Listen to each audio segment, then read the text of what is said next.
Hello বন্ধুরা, তোমাদের সকলকে স্বাগত জানাই আমার ইউটিউব চ্যানেলে।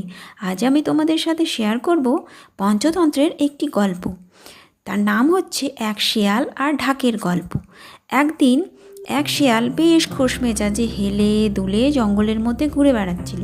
হঠাৎ অদ্ভুত ধরনের একটা শব্দ তার কানে আসতেই সে সেখানে থমকে দাঁড়িয়ে পড়ল। তারপর কিছুক্ষণ ধরে বোঝার চেষ্টা করলো কোথা থেকে এমন একটা অদ্ভুত শব্দ আসতে পারে। তবে এটা বুঝতে তার অসুবিধে হলো না যে শব্দটা আসছে কাছাকাছি কোনো জায়গা থেকে। এ ধরনের শব্দ সে কখনো শোনেনি বলে সে স্তম্ভিত হয়ে পড়ল। সে এমন ভয় পেয়ে গেল তার বুক ধড়ফড় করতে লাগলো। সে সেখান থেকে ভেগে পড়বে কি না ভাবছিল, কিন্তু শেয়ালটা যেমন ধূর্ত তেমনি ছিল চালাক। সে নিজের মনে বলল, কেন আমি ভীরু কাপুরুষের মতো পালাতে যাব? আমাকে দেখতে হবে আসল ব্যাপারটা কি। কোত্থেকে ওরকম একটা কান ফাটানো শব্দ আসছে। যেমন ভাবনা তেমনই কাজ।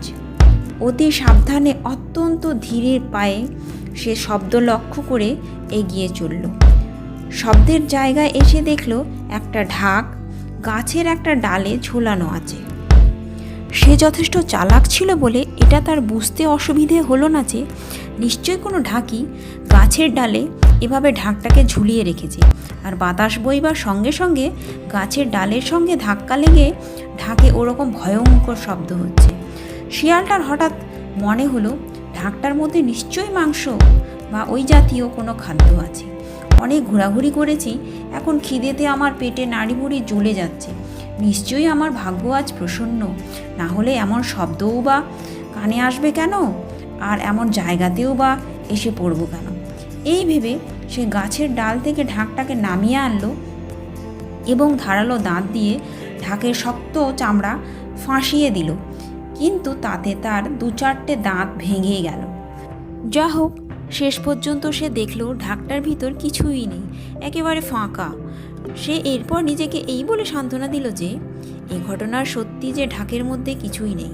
কিন্তু শেষ পর্যন্ত শব্দের রহস্য তো উদ্ঘাটিত হলো।